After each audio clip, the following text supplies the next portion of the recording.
Why are some attorneys obnoxious on cross-examination and others are quite pleasant? You want to know the answer? Come join me for a moment as I share with you some great information.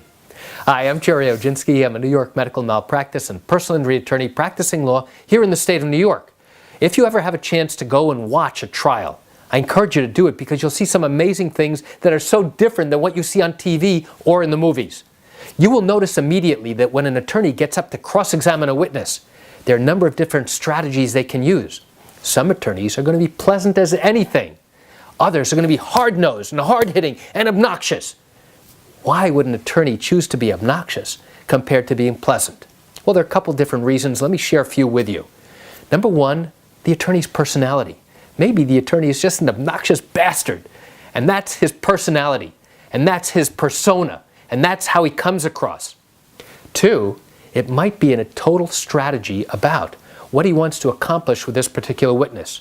Maybe it's an aggressive witness. Maybe it's someone he thinks is lying. And the only way he thinks that he can get out that information is by being aggressive and obnoxious and hard-hitting to get them all riled up and to get him to start arguing and yelling and lose his cool so that the jury gets to see what's going on.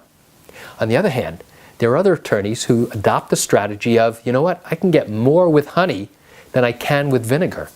And that's a great strategy because if you are polite, if you are nice, if you are respectful, the jury will understand what you're doing and how you're doing it.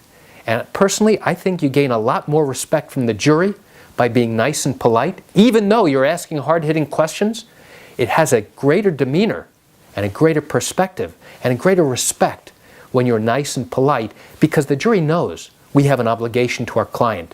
The jury knows we have an obligation to question this particular witness. And the jury knows that cross-examination is really a search for the truth. And not everybody who gets up on the witness stand tells the truth. So they will understand if we are being persistent, if we are trying to get to the heart of the matter. But we can do that in a polite way. We can do that in a kind way, in a smiling way, as opposed to being nasty and obnoxious and aggressive. They're different strategies and they work for different attorneys. So why do I share this great perspective with you?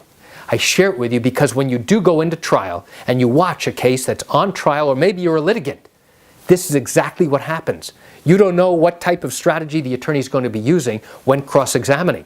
Is he going to be nice and polite, or is he going to be aggressive and hard-hitting, or a combination of both? You know, I realize you've got questions or concerns about your own particular matter.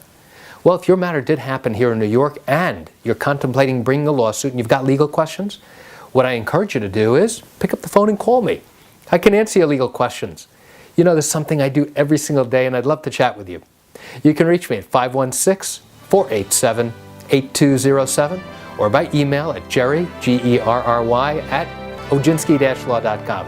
That's it for today's video. I'm Gerry Oginski. Have a fantastic day.